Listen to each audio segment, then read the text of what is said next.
Media बंधुओं, जैसा कि ये सर्वविदित है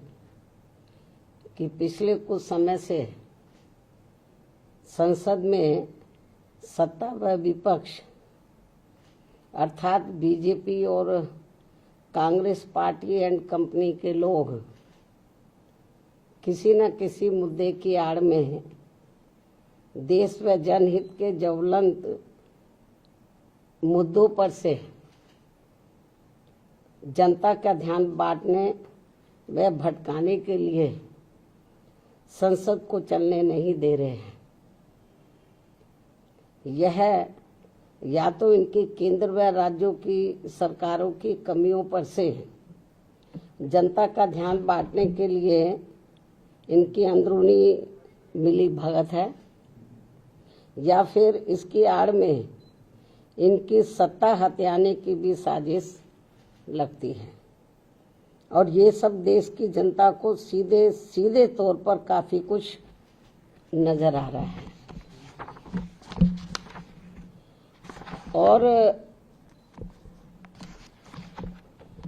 और अब तो देश के छात्र व नौजवान यानी कि जैन जी आदि भी अपनी अनेकों समस्याओं को लेकर बहुत ज्यादा दुखी व चिंतित भी है, जिनको दूर कराने के लिए बीएसपी भी अपनी कार्यशैली के तहत चलकर हमेशा इनके साथ खड़ी रही है और अभी भी खड़ी है, क्योंकि इनका ये आंदोलन देश के समस्त छात्रों व नौजवान पीढ़ी एवं उनके परिवार वालों की भी गंभीर समस्याओं से जुड़ा हुआ है, जिसके निदान को लेकर बीएसपी लगातार गंभीर व अपने तरीके से संघर्षरत भी है। लेकिन देश को ऐसा नहीं लगना चाहिए कि छात्र व जैन जी अपनी समस्याओं को दूर करवाने की बजाय आए दिन ये लोग उनकी राजनीति में ही बुरी तरह से फंसते जा रहे हैं। उदाहरण के तौर पर दिल्ली के जंतर मंतर पर अभी कुछ दिन पहले कॉकरोच जनता पार्टी का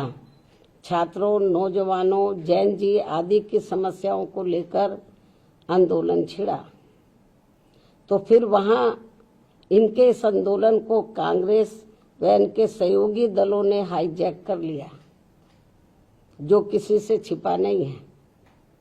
अर्थात इन्होंने अपने हाथों में ले लिया और अब उसकी आड़ में अभी तक संसद भी चल नहीं पा रही है। और ये कॉकरोच जनता पार्टी अर्थात सीजेपी का आंदोलन खत्म होते ही फिर झारखंड राज्य में अब राजधानी रांची में भी पिछले काफी दिनों से वहां छात्रों व नौजवानों आदि का भी अपनी समस्याओं को लेकर आंदोलन चल रहा है, जिस पर कांग्रेस पार्टी व इनके समर्थक दल अभी तक भी खुलकर नहीं बोल पा रहे हैं। और अब वहां पर बीजेपी व उनके समर्थक दल उनकी मदद के लिए आगे आकर आवाज उठा रहे हैं। अर्थात ऐसा लगता है कि अब इन्होंने भी इनके आंदोलन को हाईजैक कर लिया है। इस प्रकार से ये सब दिल्ली के जंतर मंतर पर छात्रों व नौजवानों आदि के हुए आंदोलन और अब झारखंड के रांची में भी हो रहे छात्रों व नौजवानों आदि के आंदोलन की आड़ में भी हमें राजनीति ज्यादा देखने के लिए मिल रही है। अर्थात इनकी समस्याओं को हल कराने के लिए गंभीरता नहीं है, हमें गंभीरता नजर नहीं आ रही है, बल्कि चुनावी स्वार्थ की संकीर्ण राजनीति ही ज्यादा हावी देखने के लिए मिल रही है। ऐसे में पूरे देश के छात्रों व नौजवानों अर्थात जैन जी से यही अपील है कि वे अपनी समस्याओं को दूर करने के लिए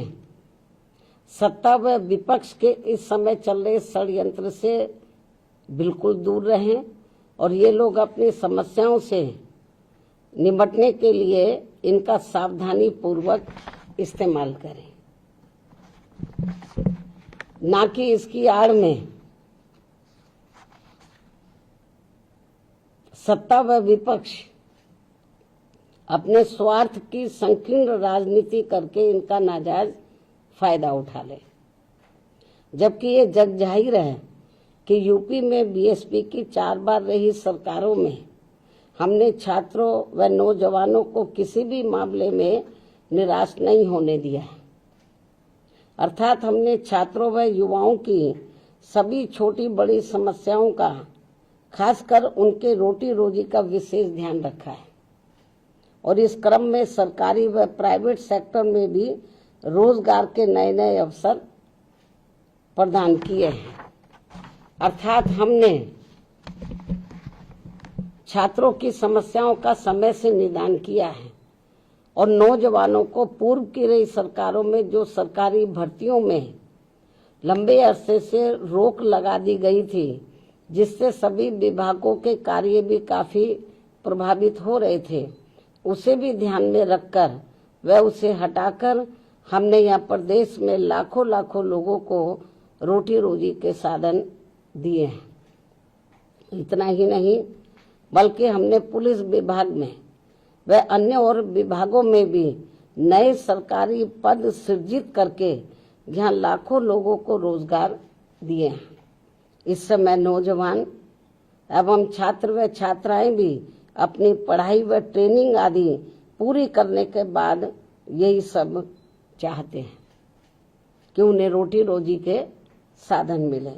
जिससे इस समय पूरे देश में केंद्र व राज्यों की विभिन्न पार्टियों की चल रही सरकारें ये सब उन्हें उपलब्ध नहीं करा पा रही हैं, जिसकी वजह से इनमें जबरदस्त रोष व्याप्त है। इसके साथ साथ अब तो इन्होंने हर स्तर पर पब्लिक सेक्टर को भी काफी कमजोर करके प्राइवेट सेक्टर को ही बढ़ावा दे दिया है और ये क्रम पूरे देश में अभी भी काफी तेजी से जारी है, जिससे देश के बड़े बड़े पूंजीपति व धन्ना सेठ आए दिन और मजबूत होते जा रहे हैं और सर्व समाज में से गरीब एवं बेरोजगार लोग आए दिन और भी अधिक पिछड़ते जा रहे हैं। खासकर सरकारी नौकरियों में तो अब दलित, आदिवासी व अन्य पिछड़े वर्गों का आरक्षण ना के बराबर ही रह गया है, जिसे भी आरएसएस के लोग अब निष्प्रभावी बनाने में लगे हैं। हालांकि हमारी पार्टी प्राइवेट सेक्टर के भी कोई विरोध नहीं है, लेकिन वहां इन वर्गों को सरकारी स्तर पर सरकारी नौकरियों में मिल रहे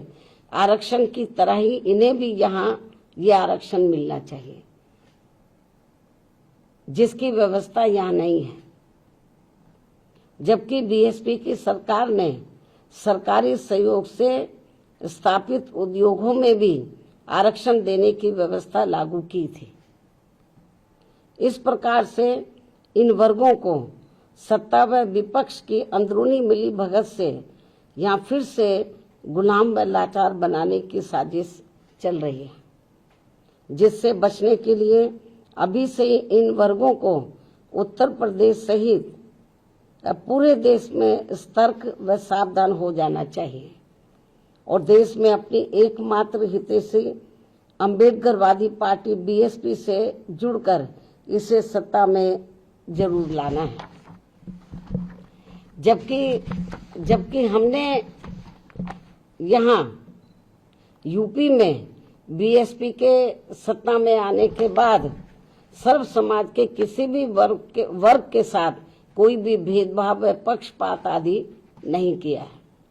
बल्कि सभी वर्गों का हर मामले में व विभिन्न क्षेत्रों में कार्यरत सभी वर्गों के लोगों का भी हर स्तर पर यानी कि राजनीतिक, आर्थिक व सामाजिक तौर पर पूरा ध्यान रखा है। अर्थात हमने बीजेपी व कांग्रेस पार्टी एंड कंपनी के लोगों की तरह उनकी जातिवादी, संकीर्ण व पूंजीवादी मानसिकता के तहत चलकर सरकार नहीं चलाई है, बल्कि बीएसपी की सर्वजन हिताय व सर्वजन सुखाय की नीतियों व सिद्धांतों के आधार पर चलकर ही सरकार चलाई है। और ये सब यूपी की जनता ने